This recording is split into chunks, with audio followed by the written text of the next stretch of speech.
Assalamu alaikum vatandaşlar. Mustaqillik yolda izdinish tor programımızga hoş geldinglar.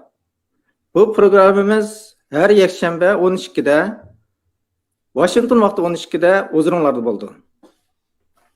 Men program riyosatchisi Jur'at Obul.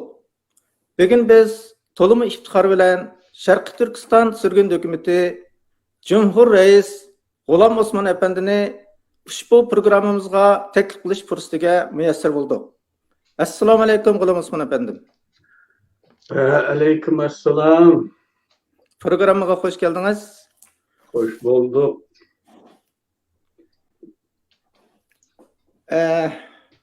G'ulom Osmon Efendimning qimmatli vaqtini chiqarib bu programmamizga qatnashib berganidan hammamiz xursandmiz. Hammamiz ko'rib turganimizdek biz ochgan tema mustaqillik yo'lda izdinish. Biz bu tema ostida ilmiy, samimiy, ochiq-quruq, ozoda fikr yurgizib, mustaqillik yo'limizdagi imkoniyatlar va yo'l qo'yayotgan xirislar, shuning bilan mustaqilligimizningki ideologiya asosi to'g'risida fikr yurgizamiz.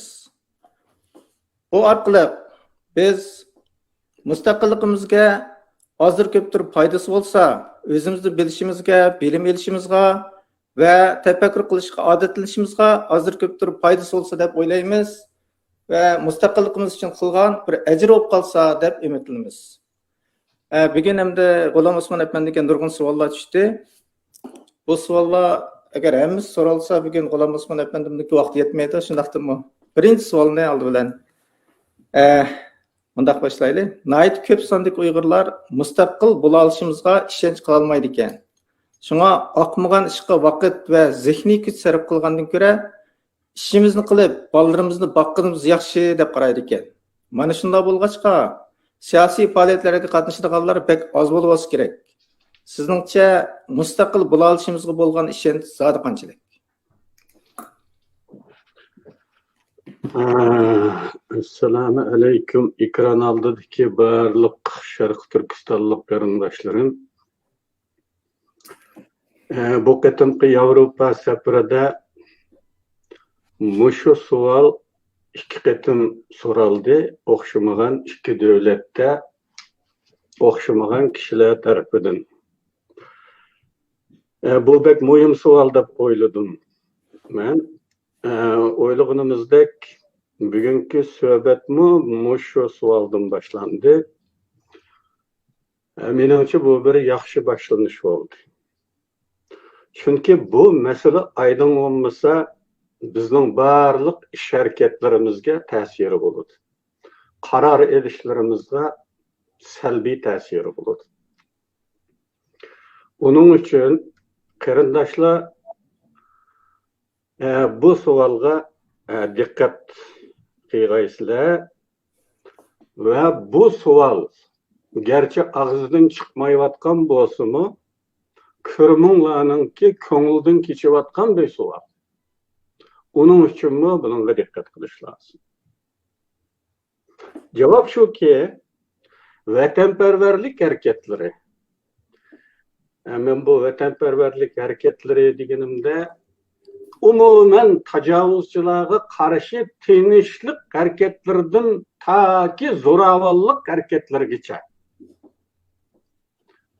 yoki namoyishdan tortib taki qon to'kiladigan jang maydonigacha bo'lgan barliq harakatlarni ko'z tutdim vatanparvarlik harakatlari deganimda. Bu harakatlar tijoratga o'xshash payda ziyon hisobi qilib andin qilinadigan ish emas, balki bir or-nomus masalasi qarindoshlar. Oldi bilan buni to'g'ri tushunaylik. Ya'ni bu mustaqil bo'la olishimiz mumkinmi, emasmi? Kuchimiz yetamdi, yetmamdi? Masala bu tijorat tusida emas. Payda chiqisi qiladigan bo'lmasa qilmaydigan turda emas. Bu masala bir or-nomus masalasi, insonlik vijdon masalasi. möminlik buruş meselesi. Şunda okşutuş mümkün karindaşlar. Adette şairlerimiz vatanni anağı okşutudu. Bu adetke aylangan bir söz bu. Hemmanlı bilisizler, ana vatan deymiz. Ana o. Bazıda şairler onu mahbub okşutudu, yar okşutudu. Söygen kişisiga okşutudu. Hem de biz muşu noktadan çıkıp mesele qaraylı. Eğer sizin anınız yoki sizning söygününüz, mahbubunuz bir kişiden gör muştumzor tarafidan zorlukka uçurayotgan bo'lsa, ya'ni bosqinchilikka uçurayotgan bo'lsa, qanday qilasiz? O kişiden gör o. Birli qarashda onun boy ustuqini qarabla kuchingiz yetmaydiganligiga ko'zingiz yetadi. Bu halda baribir kuchim yetmagandikan deb ko'zingizni yumib shuktirib olamsiz yoki ko'maslik selib ketamsiz yoki hech bo'lmasa bir qozonchi bo'lib qolar. Muştumzorga yaxshi ko'rinsam qozonchim bo'lib qolar deb apangizning yoki mahbubingizning putini tutishib beramsiz. Qanday qilasiz shu vaqtda?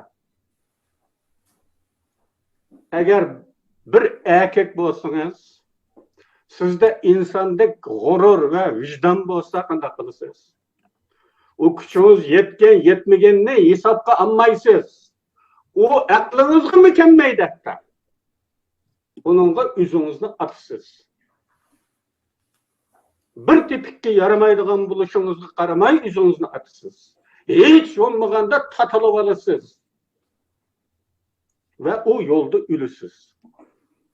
A manzarini, a ko'rinishni ko'rib turib yashagandan ko'ra, o mushtumzorga etilib, uning yoqishiga esilib yoki peshiga esilib, nima qila olsangiz qilalig'ingiz qilib o'lganingiz yaxshi. Vatan deganning ishi mana bunday ish. Uning uchun u tijorat tusida foyda chiqamdi, ziyon chiqamdi deb o'ylab o'tiradigan ish emas. Shunga buni foyda ziyon tusida, tijorat tusida o'ylashning o'zi va ashunday tushunishning o'zi xato. Bu ana bu. O mahbub yar söygen kişimiz bu. O zorluk uçurayotgan bo'lsa, uningga qarab turadigan ish emas. Kuchimiz yetmagandikan deb putin tutishib turadigan ish emas. Sadagan ketay qarindoshlar. Bu kuchimiz yetsin, yetmesin, numusumuzni aqlash, o'zimizning insonligimizni, erkakligimizni bildirish qo'yish uchun bo'lsa-mu, o'zimizni etib, shuning yo'lida o'ladigan ish. Bu masalani mana mushunda tushunsak, uningdan keyin andaq bema'ni savollar ko'nglimizga kelmaydigan bo'ladi. Ve muşu yolga çıktıkma, muşu yolda ölümüz. Tamam. Rahmet, G'ulom Osmon efendim. Torga ba'zanlar inkas yozibdi. Biraylan debdi, ömür boyu mahbus bo'lgandan ko'ra erkinlik uchun kurash qilib o'lgan yaxshi deb. Bu to'limi budil kelgan gap bo'ldi. Endi bu bir g'urur masalasi, bu bir vijdon masalasi. Shunga o'lishga rozimizki, qul bo'lishga rozi emasmiz. Hamda ikkinchi savolda oldi bilan Sharqiy Turkiston degan atalg'iga bir izoh berib boqqan bo'lsak, bu bir siyosiy atalg'imi, jug'rofiya atalg'imi yoki tarixiy atalg'imi? Bu qanday tarixiy sharoit o'tirib chiqqan? Chiqish sabablari nima? Buning tarixiy va milliy asosi bormi deb bir aytdi. Esil savoldan biz chiqdi, shunga bir javob berib boqqan bo'lsangiz.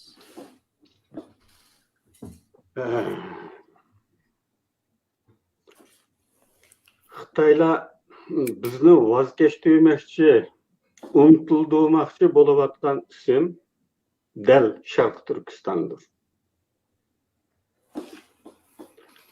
Biz bununla o'zimizning beshimizdan o'tgan, ko'z oldimizda jarayon etgan, yuz bergan voqea va hadislar orqali ashunda hukm qila olamiz.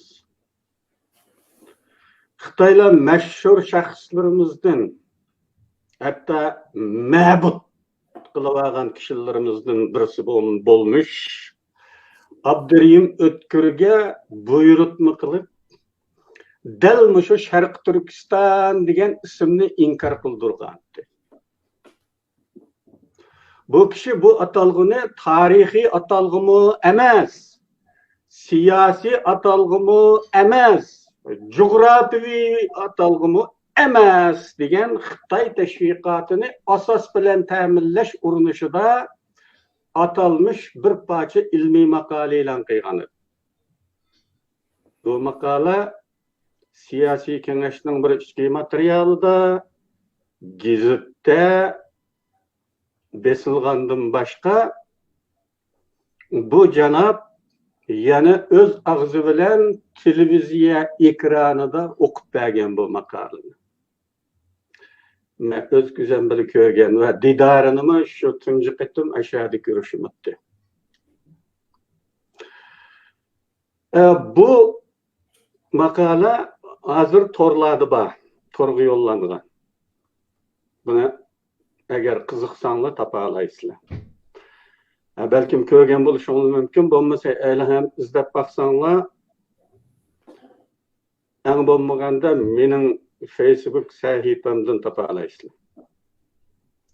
Xitoylar hatta atalmış xato dilo, nahaq dilolarga tekrar qarab chiqib, adolatni joriy qildirish ko'rinishi berayotgan.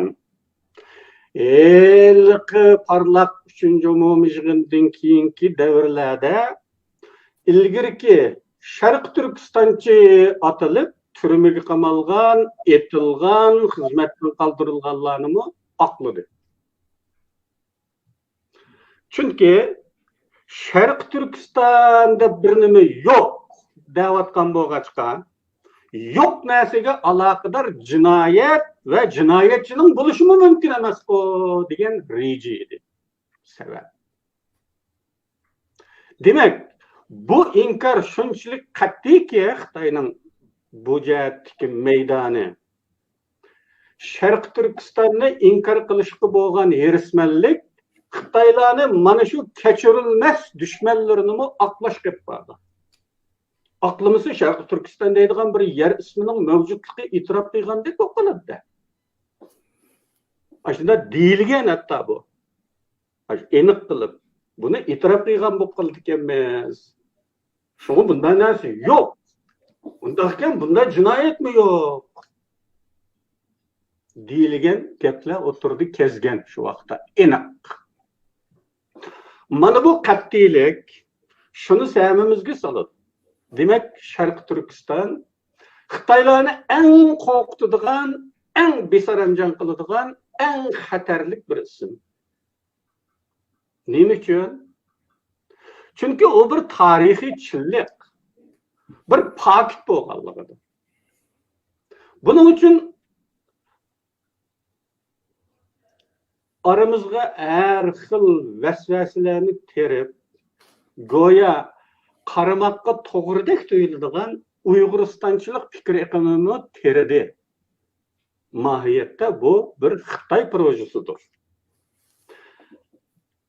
Gerçi bunun aqstimı nayta nurg'un isil odamlar, aqko'ngil odamlar bor bo'lsinmi? Lekin bu Xitoy projesi, bunun kelib chiqishi Xitoy projesidir. Sharq Turkiston degan ismni o'chirish uchun o'ylab topilgan. Nima uchun buningda o kadar yaxshi odamlar bor? Ameliyette bu Uyg'uristanchilik avtonomiyachilikdan mı xatarlikroq qarashdir. Chunki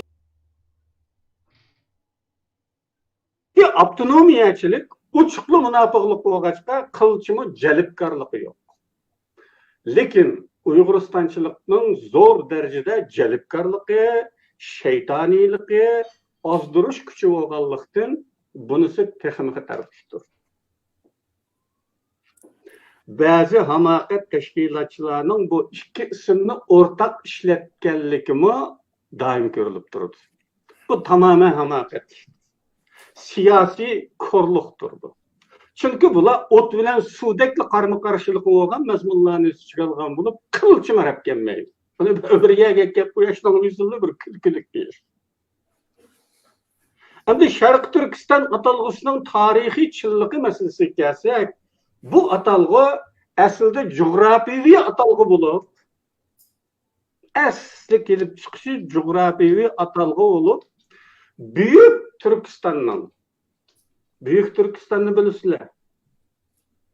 Volga deryası g'arbda, sharqda Arajultuzgacha bo'lgan, shimolda O'tir Sibiriyadan janubda Amu daryosigacha bo'lgan aralıqdagi butun rayonlar. Büyük Türkistan. Mana shu Büyük Türkistanning Pamir egizligidan iborat tabiiy chegara orqali ayrilgan sharq qismini ko'rsatdi. Coğrafiyevi atalgı buluş sifatida Pamir egizligining sharq tarafini gösterdi. Asrlarning o'tishi bilan bu atalgı tarixiy atalgıga aylandi. Avrupalıklar tarafından 18. asırdan başlap sızılgan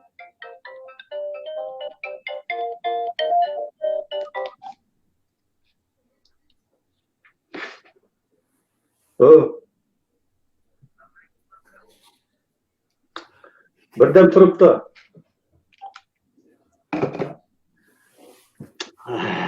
Şunda berbat kılındı. Mekke'ye gittik. Tarihi atalgı. Tarihi atalgı aylandı. Avrupalıklar tarafından 18. asırdan başlap sızılgan nurgun xaritalerde, dünya xaritasi yoki Asiya xaritasida. Bu rayon Sharq Turkiston deb atalganligini ko'ramiz. Bunun ait xaritalar to'g'rida o'nlab topiladi. Qanchalik dalil kerak bo'lsa, shunchalik topiladi.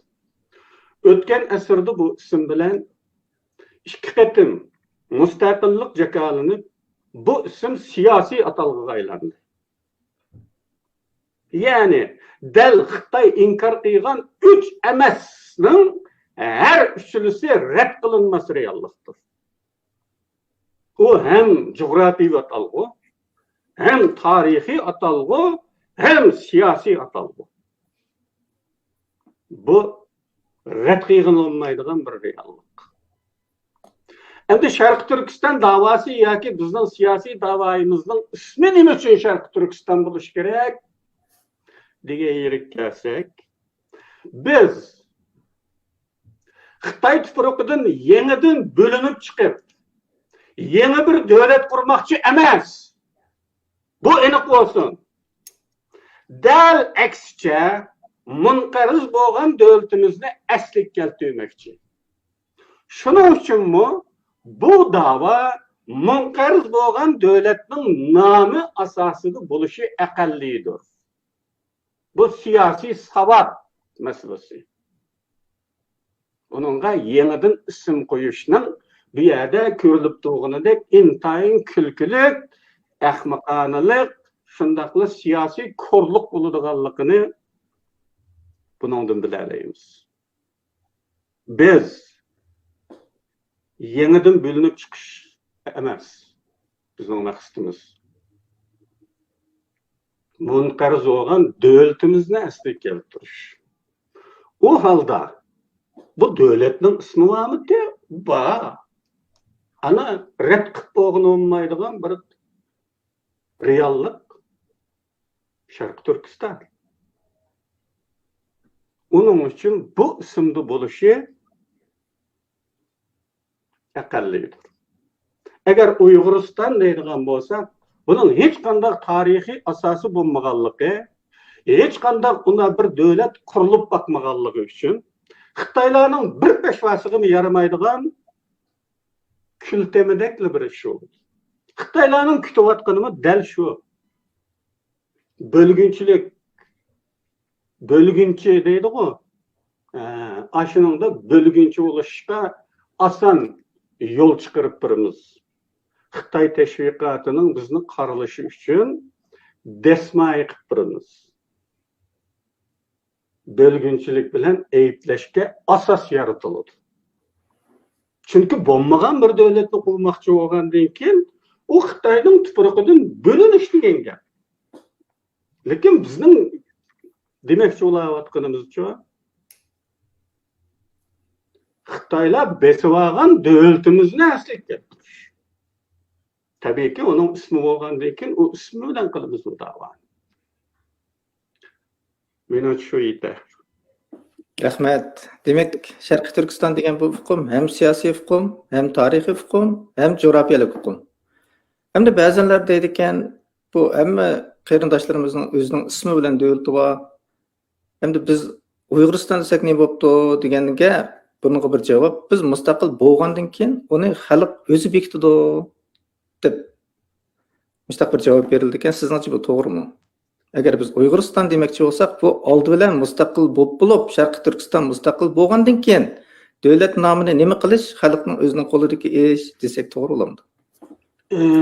Albatta.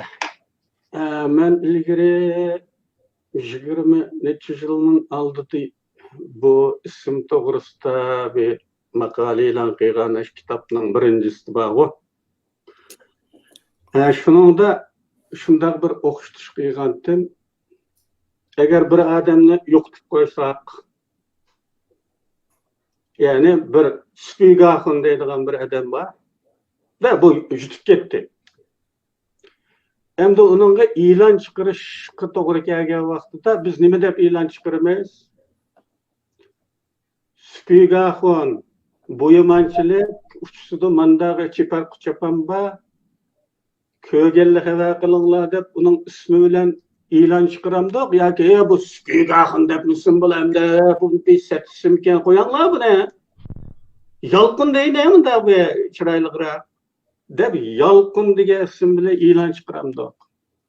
O yutup ketken adamның ismi olganlık için onu çokum aşı isim bile izlemesek tapılmaydı o. Onu tep bolgandan keyin manga adışay var senin ismin nimanda bir qamlaşmaga isim Spiegel dep misin bulam da. Enin yağı biz özgertmekçi olup kalsak, endin cemaatini jığıp, kaytıdan kuluqığı ezenini çiğlap, bugünden başlap benim Spiegel ismi Yalqın boldu cuma, dep jakalısak o 10. Ama yutup ketken bir adamның ismi özgertsiniz, hakikat qanday bildi o ne? Bu akmagan bir izdeş usulü bu. To'g'ri, shu javob to'g'ri bo'ladi. Kelgusida agar ismni o'zgartimiz desa, umum xalqning ovozi bilan ism qo'ysak bo'ladi. Hatto Uyg'uriston demay, tarixda o'tgan qadimgi davlatlarimizning ismlarini o'ylashsak bo'ladi. Har nima desak bo'ladi. Hatto bu haliqi izchiman degan Abliz deydigan adam bor tug'il izchiman deb qo'ydilar. Aşı deydi ya bir aldı bilen bu azat olsun enin yağı Paypakistan desek mi buludu deydi. Şunun okşaş bir gap bu qarindoshlar. Bu başka milletlerinin özünün milli ismi bilen devlet ismi birdek ekan degan o'xshatish O'rta Osiyodagi qarindoshlarning xafaligi. Chunki bir hukmron millat ve yana bir millet birlikte yaşagan bo'lsa bu ortada çokum sürkülüş olmaya kalmaydı. Her qancha adaletlik bir kanun yürgüzülayotgan sistem buluşuga qaramay, inson bayada yana yuqori tuvellik men üstün sen tüven deydigan bir sürkülüş mevcut olmaya kalmaydı. Şu sebepten Orta Asya'daki kırındaşlar bazı neretu berituluğu uçuraydı ve bunun açığı da bizim Uygurustan desek deydi. Lekin bunun tarihi asası yok. Uyguristan'da bir nima oturdu körüngen emas hazırkıça. Lekin o Orta Asya'daki devletler federasiya sütüdü olsun mu? Aşı isim bile atılıp 70 yıl Soğut devrini geçiyordu baştan. Bu cereyanda bütün dünyadaki halk, dünya cemaati bunu Soğut Federasyası sütüdü Kazakistan, Özbekistan, Kırgızistan dep kallılarga o ornaştı. Yani o bir tarihi zaman kazandı. Ve kişinin eğri özleşti. Onun da seliştiğini bulmaydı bunu. Bu lafını bugün o seliştirme bilen lan isim özgertişke kat'i bulmaydı. Bu bir tuyuk yol. Rahmet, to'liq ochiq tushuntirish bo'ldi. Hamda bir uzun bir savol bor ekan. Erkiy qirg'inchilik davom qilayotgani 6 yil oldu. Bu jarayonda Uyg'urlarning kollektiv zihniyatida zo'r o'zgarishlar bo'lishini, mustaqillikdan boshqasi bekor ekan degan tuyg'uga butun millat gavdasi bo'yicha kelishni orzu qilgan, ham oxiri shunda bo'ldigan bo'ldi deb xo'sh bo'lgan, kutgan edik. Ammo natija unda bo'lmagandek ko'rinyapti. To'y desa maldak berib, namoyishga chiqmaydigan, Xitoyning veysiga boshirib qaytib boradigan yoki berishning qo'yida voz kechmagan odamlar yanala zo'r salmoqni egallaydiganligiga shohid bo'lib turyapmiz. Bundaq bo'lishiga sabab nima? Bizga Xitoydan yoki yurtga qaytishdan umid üzmasligimiz bu yerdagi yoki u yerdagi turmushimizni ko'z-ko'z qilishni erkiy qirg'inchilikdan a'lo bildiganligimiz, shuhratparastligimizningki o'ttirg'i chiqishidir. Bu nimadan derak berdi? Zodi mushundaq bir millatga mustaqillik uchun jon berish arzimdi deb biraylan savol so'rabdi. Bu savol haqiqatan pek uzun ekan. Ayog'iga tushkichi 5-10 unutib qolgandek darajada. Bu savolni qarshilayotgan masalalarga javob berdik menimcha. Bu savaldagi masalalarning sababi birinchi savaldagi tonish xafaligidan kelib chiqqan deyish mumkin. Ya'ni vatanparvarlik harakatlarini qanday tonish? Ticari şekilde tonish yoki or-nomus masalasi sifatida tonish. Xatolik bu yerdan kelib chiqqanligi uchun shu savolda uzundan uzun deyilgan qaqshash kelib chiqqan. Buni shu birinchi savoldan tushunib olish mumkin. Yani haqiqiy turda vatanning nimaligini bir millat uchun mavjudlikning bo'lmasa bo'lmaydigan sharti bo'lgan mustaqil davlatning bo'lishidagi ahamiyatni tushunmaslikdan. Haqiqiy turdagi millatchilik ruhining bo'lmasligidan deyishimiz mumkin. O holda javobini shu birinchi savolda berilgani shu. Menimcha shu yetarli. Endi mushundaq bir millat uchun can berishga arzimdiga kelsak, bu yo'lda can berish bir turdagi vijdoniy mas'uliyat masalasi bo'lib, millat obdan bo'lsa can berishga arziydi, millat nachar bo'lsa can berishga arzimaydi degandek tushunchaga olib boradigan bu savolni tuzukroq o'ylabroq so'ramoqqa to'g'ri keladi. Bizning tushunchimizcha biz bu milletning obdalligi yoki osonligiga munosabatsiz holda o'zimizning milliy burchi uchun, vijdoniy burchi uchun jon berishni tanlashimiz kerak. Diniy e'tiqoddan aytsaqchi, Alloh rizosi uchun jon berishimiz kerak bo'ladi. Shunga bunday qurbon berishning millatning safosi bilan aloqasi yo'q.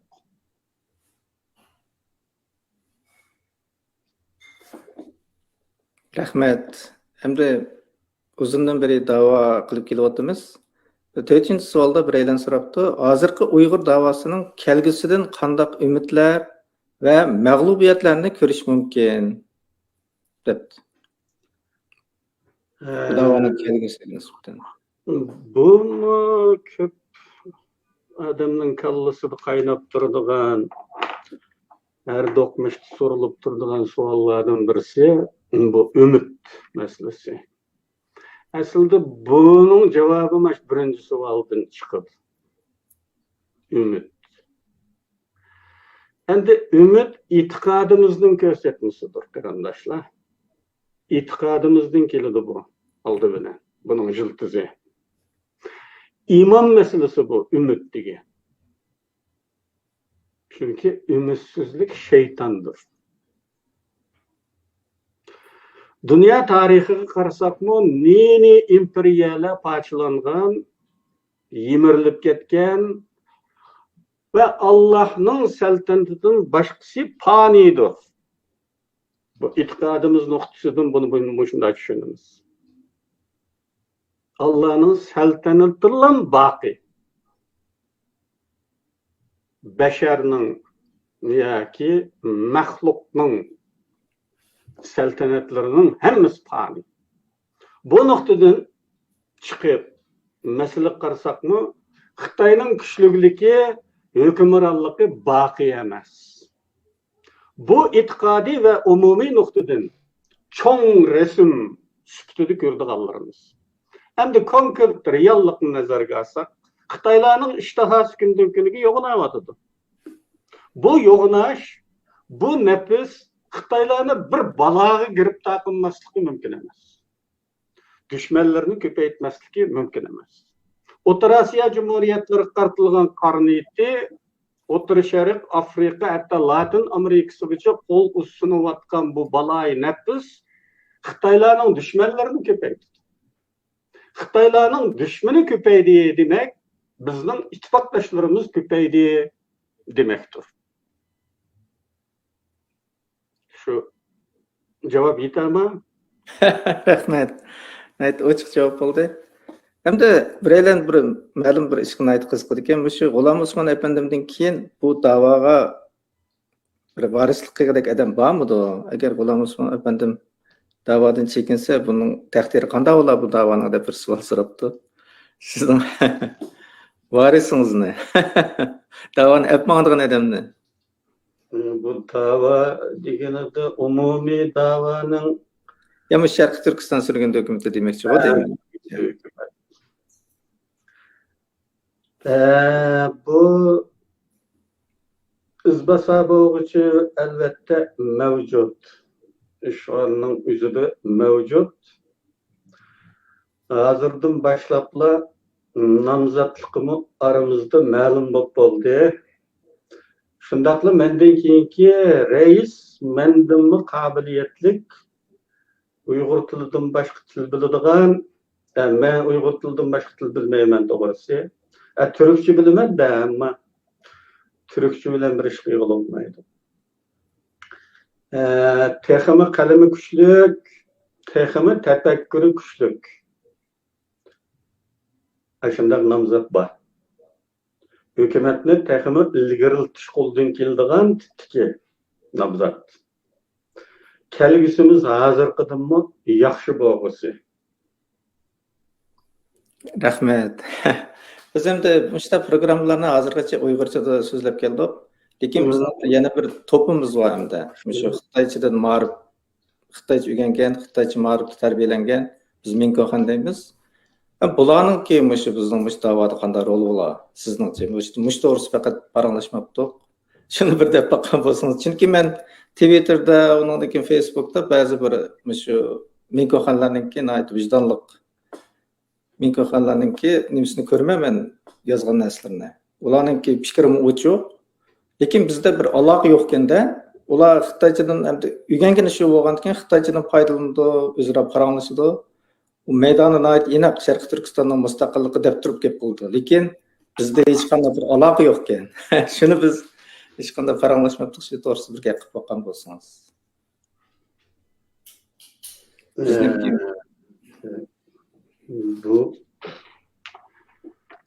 bu tazı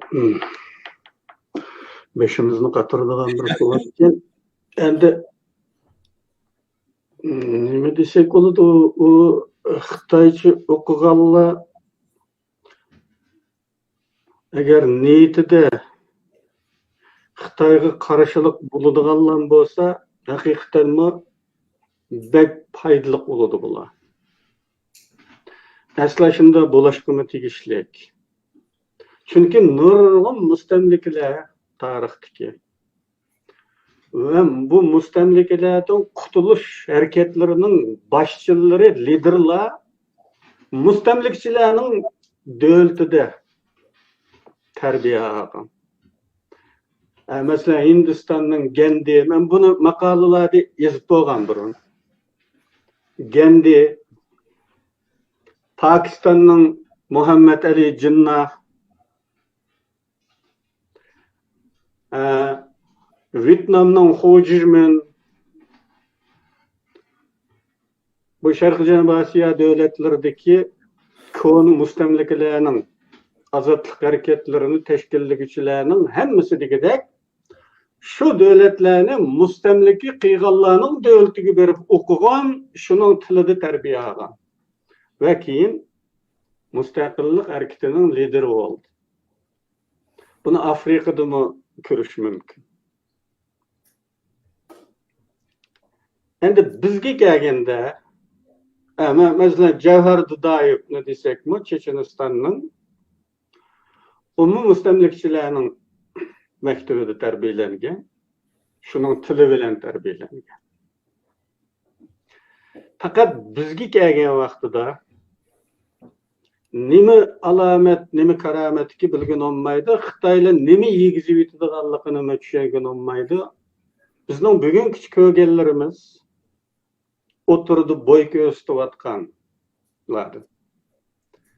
Xitoychada o'qiganlar bo'lsa, Xitoyni keskin turda dushman deb qaramaydigan bir xil holatga kelib qolganlik.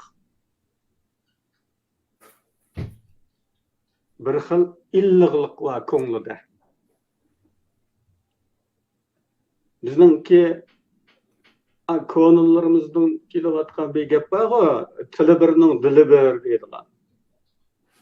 Yani bu til birligi, dil birligini barliq keltirganmidi deb qag'ideklam odamlarni ko'ramiz.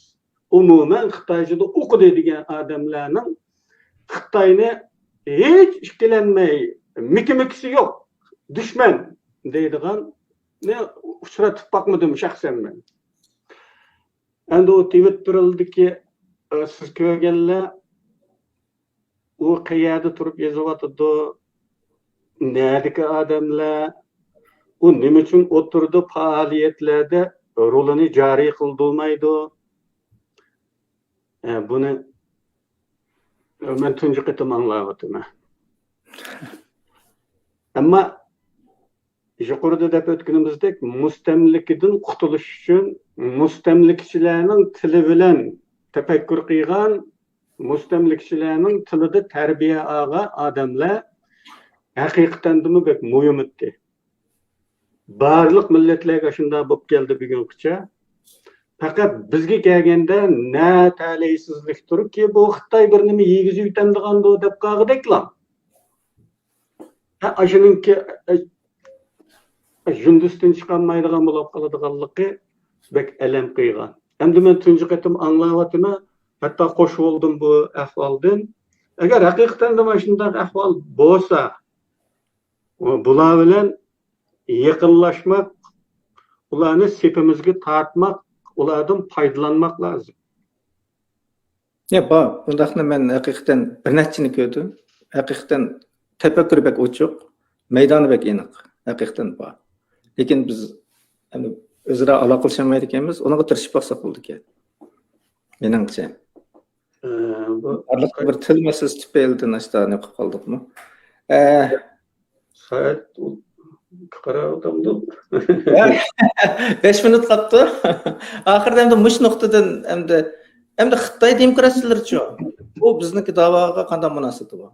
Xitoy demokratiyalarining ishi Nima deymiz hamda buni bir g'oya oldi bilan niyatdan boshlandi deyiladi hamda donolar shunday deb qaraydi. Niyatdan boshlandi. Ya'ni niyatda amalga oshirildi bilan. Yoki niyatda mag'lubiyat uchraydi. Ben bu haqda ilgari kitoblarimdan birida birmuncha donolar, siyosiylarning so'zlaridan naql qilib bu masalani sharhlagandek yodimda var. Psixologiya nuqtasidanmi bo'lmaydi, faqatla bo'lmaydigan bo'lsa bo'ladi.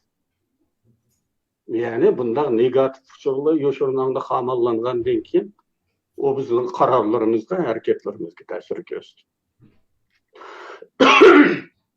Bo'ludimi? Bo'ladigan bo'lsa bo'ladi. Chunki insonning yoshirnanga to'plangan uchur anga ta'sir ko'rsatadigan vaqt. Endi bu Xitoy bilan bo'ladigan munosabat deylikki, bu demokrat Xitoy dedik-ku buni, Demokratchilar. demokratchilar. Demokratchilar.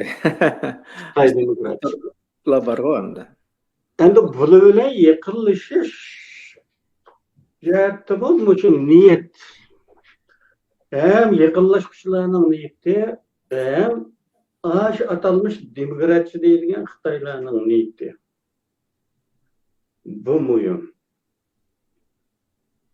To'g'ri, demokratçı deyilayotgan bir Xitaylar mavjud. Ama menimcha bu demokratçı deyiladigan Xitaylar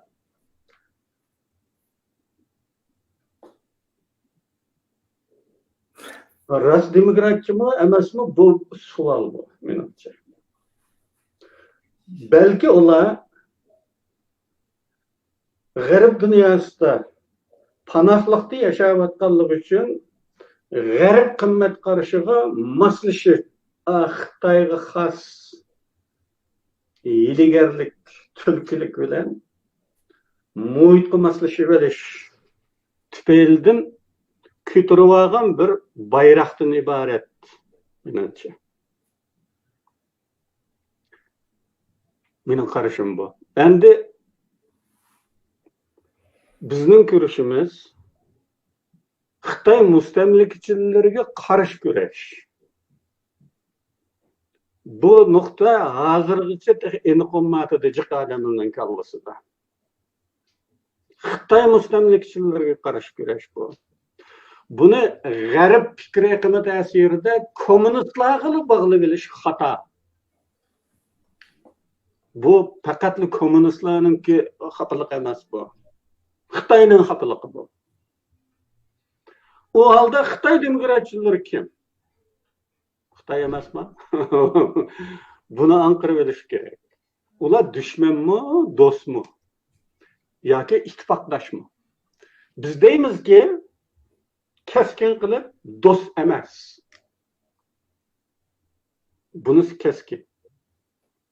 Ondaqda dushmanmi? Hozircha emas. Hozircha dushman emas. Chunki ular emas bizning tuproqimizdagilar. Hozir ittifoqdoshmi? Ehtimollik chetga qilmaydigan bir masala. İttifakdaşlık meselesi. Bu ma'lum oldingi shartlarga qarab bekitiladi. İttifakdaşma emasmi degan masala. Ya'ni bu atalmış demokratchilar bizning voz kechilmas qimmatlarimizga, milliy o'rnimiz, masalamiz bo'lgan nuqtalarga qanday qaraydi? Agar ularni kommunist Xitoydeklar qarashda bo'lsa, ittifaqdoshma emas, kelgusidagi dushmandir. Ya'ni ular Sharq Turkistonning besib olingan zamin ekanligini e'tirof qilish kerak. İttifaqdosh bo'lishning oldingi sharti bu. Andın ittifaqlaşımız bo'lalaydı. Mushu shartga unusa. Bugungi ko'rinayotgan alomatlar shuni bildiryaptiki, bu atalmış demokratlar amaliyotda demokrat emas. Dedim-ku, boya Xitoyning tulkiligi bu. g'arb qimmatlarga moslashib olish tutumida ko'rinib, foydalanish ko'yidagi hokimiyat o'qituvchilaridan iborat. Ya'ni hokimiyatni tortib olmoqchi bular. Qandaqda o sistemni o'zgartmoqchi emas. Amaliyotda ashaddiy irqchi millatchi Xitoylar bular. Rahmat. Nayt ochiq so'zlab berdingiz. Xuddi Beijing degandek, Uyg'urlar terrorchi degandek, u bir demokratchi. Amaliyotda Uyg'urlarga eng o'sh. Demak, agar sen biz bilan hamkorlashmaydi ekansan, cho'qim bizning mustaqilligimizni qo'llasang, undan keyin biz hamkorlashamiz. Bo'lmasa, bizning aramizda bu imkoniyat yo'q desak bo'ldi ekanda. Rahmat, bugun siz vaqtni. Sizga rahmat. Bugun vaqtingizni sarf qilib bizningki bu programmamizga qatnashib berdingiz. Endi ko'rganlarga rahmat. Kelar qatimliq programmamizda biz bizningki bosh ministrimiz Solih Xudoyor bilan suhbat olib boramiz. Bugungi mush vaqtingizga xayrli bo'lsin. Rahmat. Xo'sh.